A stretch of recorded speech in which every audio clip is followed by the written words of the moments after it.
All right, hello everybody.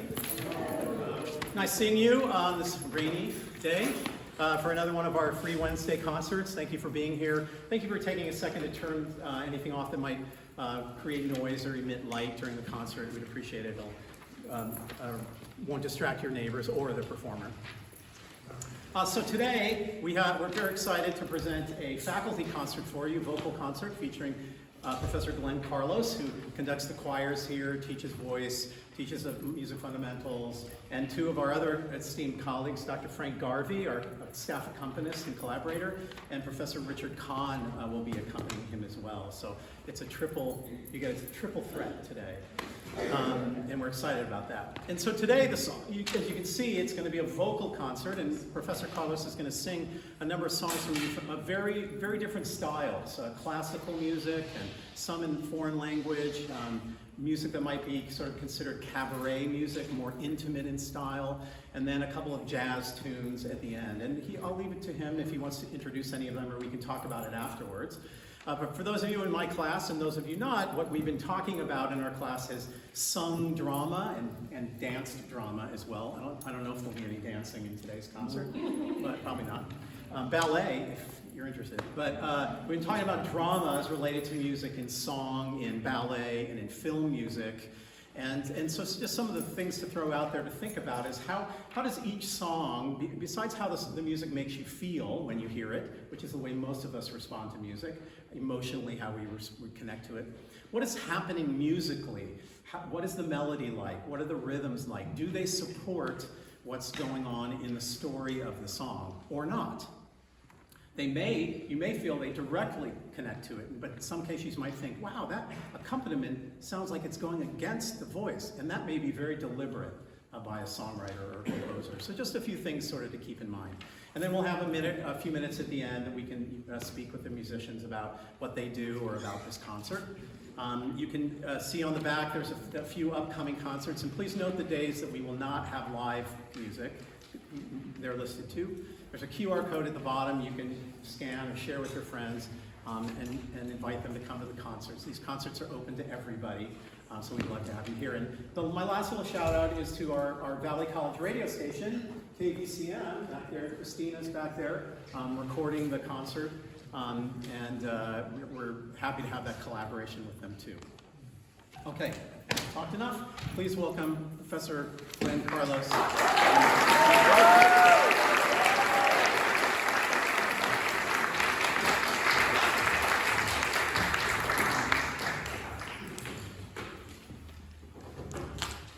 Thank you for getting in your canoes and your sailboats, for getting here.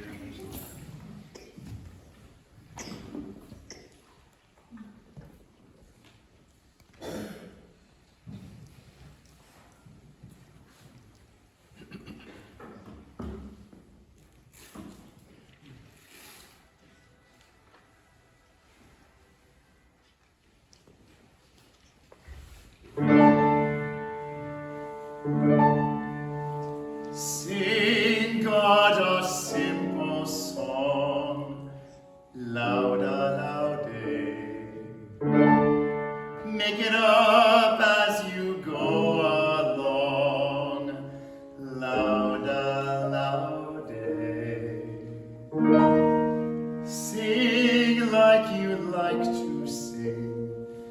God loves all simple things. For God is the simplest of all. For God is the simplest of all.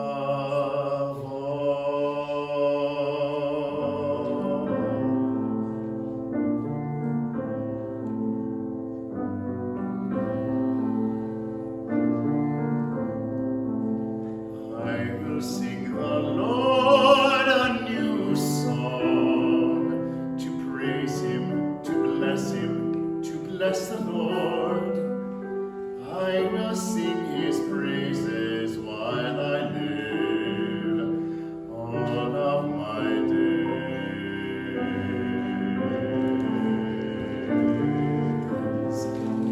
Blessed is the man who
a couple of stories with you today in the songs.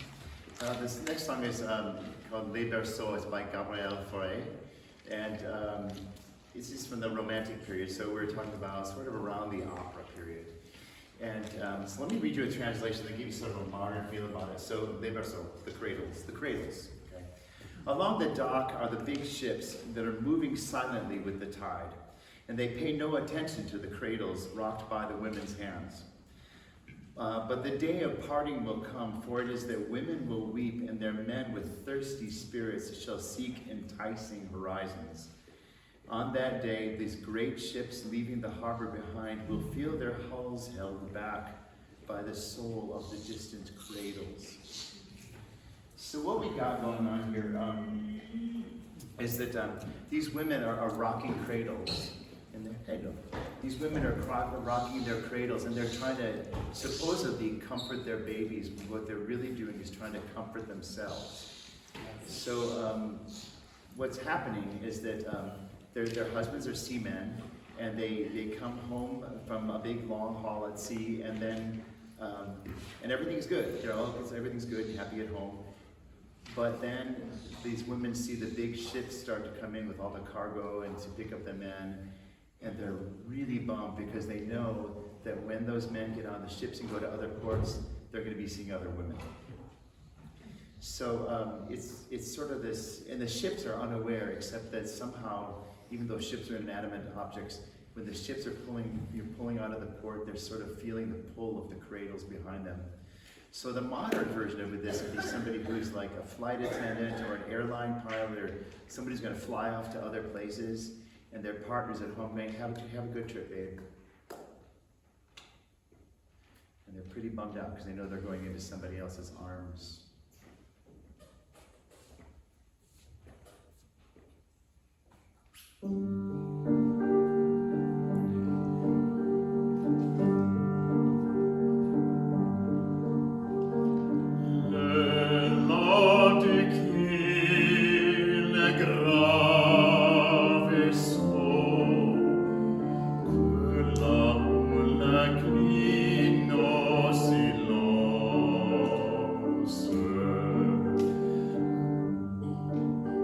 Ne prenne par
Beverly Hills and Bel Air, okay? So this is called Cosmetic Surgery, the Saga of Kate. So, you know, when somebody says, you look really good for your age, and bad joke, Botox, darling, and I wonder how many people in the room are going, oh my God, does he know about me?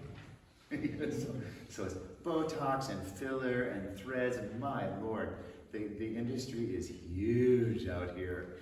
And probably people that you know.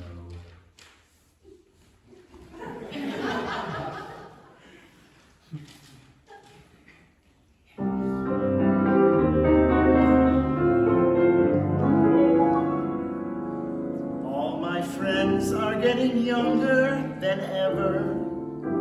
Look at Christian and Ime, Frank. Though their morals are loose, their flesh is taut in a matter of weeks with the modern techniques for improving physiques. They have altered their beaks and they've lifted their cheeks, and now everyone speaks in society's cliques of the change that science has brought, of the changes that money has bought. For instance, between brunch last Sunday and cocktails, an old friend of the family named Kate had a surgical fete, which we marvel at yet, for she showed up that evening for dinner at 8. Just at noon, she'd been weathered old wreckage, akin to the ruins of Greece. But by 7 that night, all her stitches were tight. She resembled her grandnephew's niece, where her dewlaps and waddles had flourished in chaotic Baroque disarray. Lay an exquisite kind of velvety rind, with henna triumphant where once there was gray. Since by nature our Kate was a hellion, we wondered how much she would dare. She'd been warned in advance not to speak, smile, or dance, or even to comb out her hair. Well, she ordered a triple martini, which arrived with some ice and a straw. We felt it foolhardy, but this was Kate's party. As she sipped it, we murmured in awe, good Lord, there goes part of her chin line. Then down drooped her left eye so blue. Then that silken smooth neck, which had taken decades to wreck, fell apart in a moment or two. Well, we hauled her up to Cedar Sinai in a jitney so chic you could scream. She felt it all sliding, so she went into hiding while the doctors sewed up every seam. Now, of course, my discourse has a moral. Seek beauty wherever it thrives, and as you grow older than the eye of the beholder, seek nothing but scalpels and knives. So just let all that flesh crash around you. Let gravity tug at your bones. And don't be like Kate, who learned much too late that stitches can't resurrect bitches and crones. I've heard of someone in Geneva who does the most fabulous things. The man is mind-blowing with his chopping and sewing, and suddenly my heart has wings. So it's off to the Alps in the morning. I'm going to look just like a kid, and I'll recuperate carefully, not like Kate, who said prayerfully, I'll stay younger if it kills me. It did.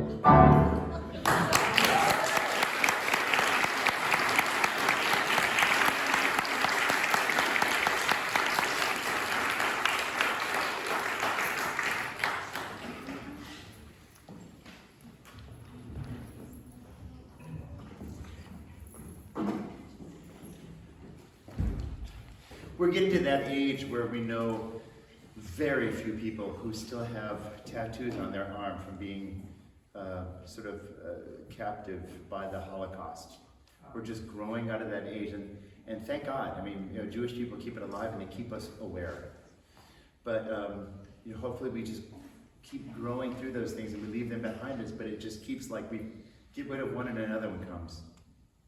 So when I was a child, I lived in Michigan. This is in the 1970s, and I can't remember being anything but gay. And I, at one time, had a colleague sort of gay shame me, and it made me really out. Not with a vengeance, just because I need to have students have a safe place to be in my heart. So when I was about 10 and living in Michigan, so the Midwest in the 90s, you didn't do gay. I mean, people were being killed for being gay in other countries and here. And it was very scary. So from the time I was 3 years old, I knew that it could not be discussed. It was not okay. Whatever that meant, it was not okay. And I didn't even know what that meant. I just knew that it was a secret that I had to keep if I wanted to be safe. And that was 3 and 4 and 5 and 7 and 9. And by the time I got to be about 10 years old, I thought, oh, no one is ever going to love me, ever. I won't have anybody love me. I'll be like a little ship in a bottle, stuck on a shelf that people just forget about. And hopefully I can just draw no attention to myself, and no one will love me. And then I grew up and I moved to California. So this song is called Ship in a Bottle, and if you can sort of picture a 10-year-old who maybe thinks they'll never be loved, that would be what goes along with this song.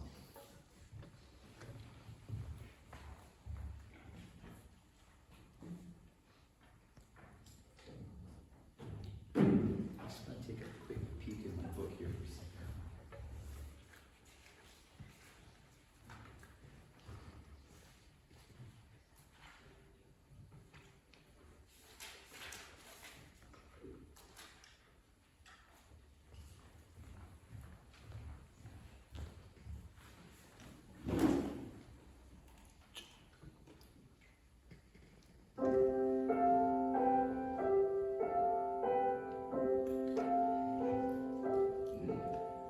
Sometimes I feel like a ship in a bottle, lost in a corner on somebody's shelf.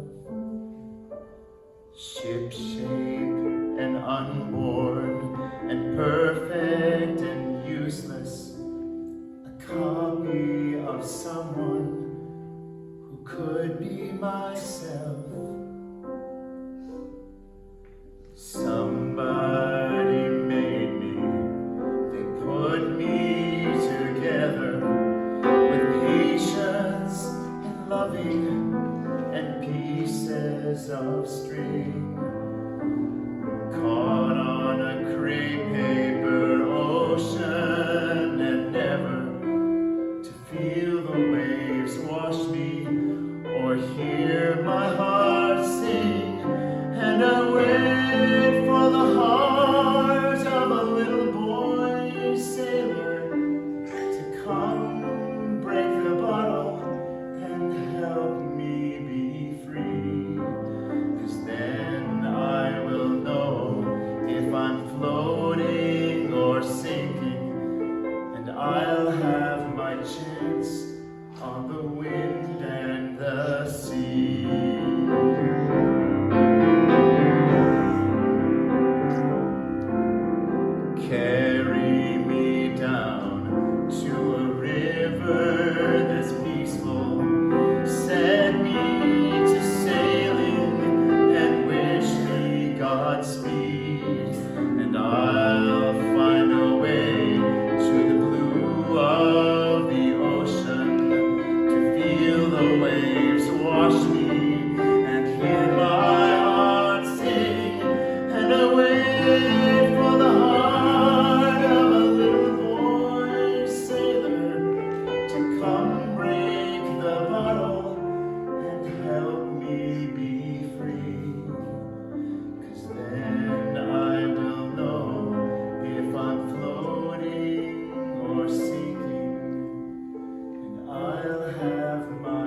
Richard Kahn to do the rest of the set.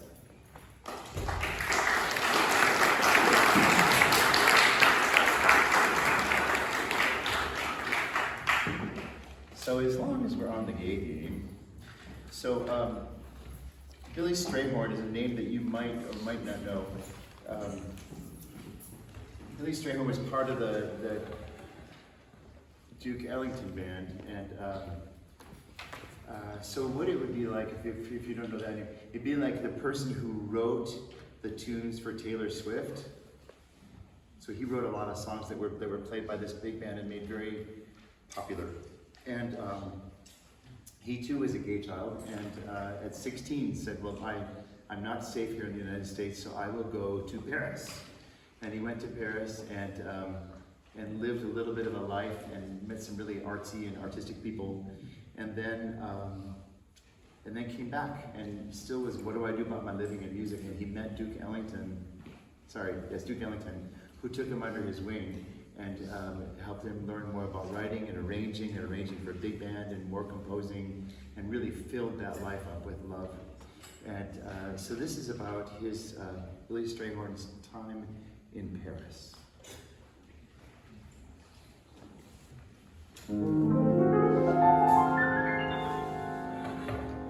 I used to visit all the very gay places, those come what may places, where one relaxes on the axis of the wheel of life to get the feel of life from jazz and cocktails. The friends I had knew had gray and sullen faces with distant gay traces that used to be there. You could see where they've been washed away by too many through the day 12 o'clock tales. Then you came along with your siren song to tempt me to madness. I thought for a while that your poignant smile was tinged with the sadness of a great love for me.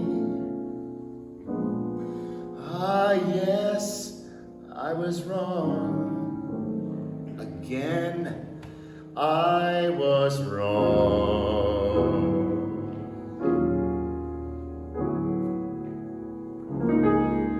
Life is lonely again, and only as near everything seems so sure. Now life is awful again, a trough full of hearts could only be a bore. A week in Paris will ease the bite of it. All I care is to smile in spite of it.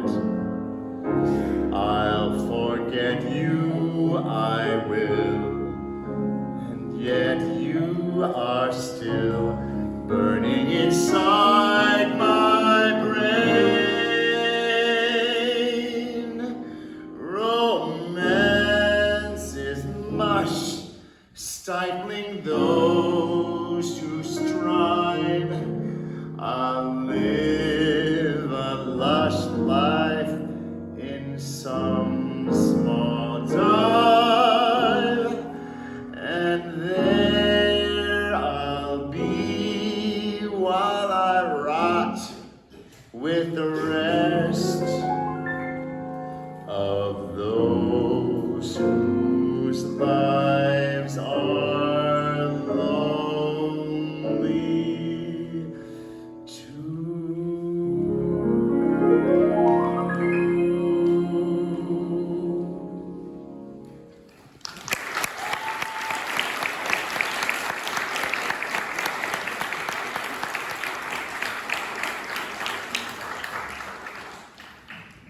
I love this song. The next song. It's Our Love Is Here to Stay, Gershwin. I just love it. when I got married to my honey, we walked down the aisle, walked out of the back out, the recessional, to this song, and it's always been a special song for me.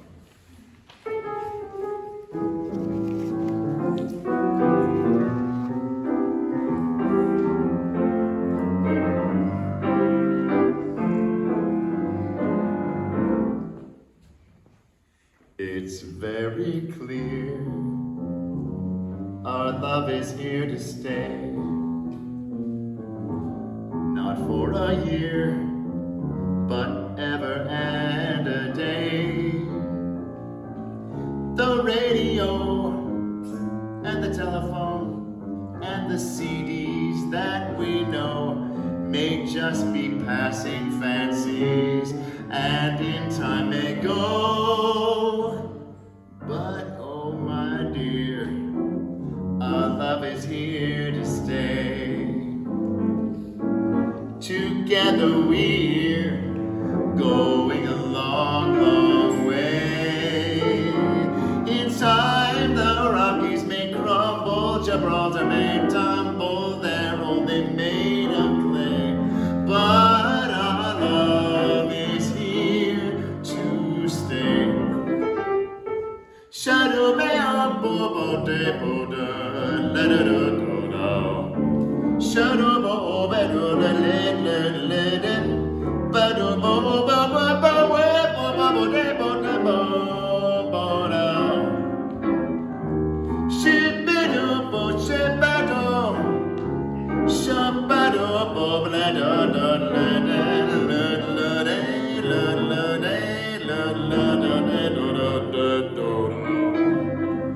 show me over, let it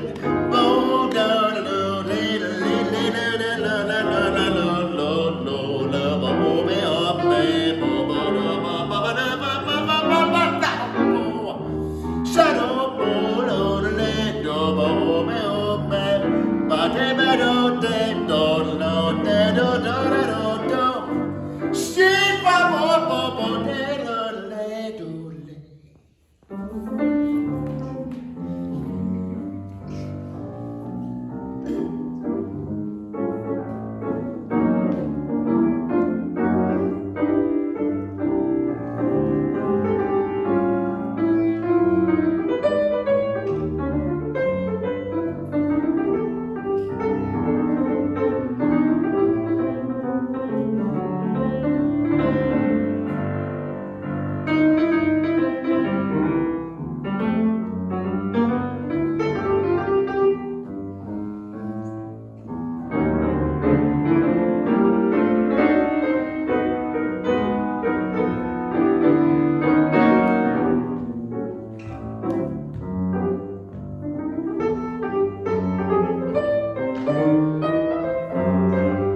Richard Kahn.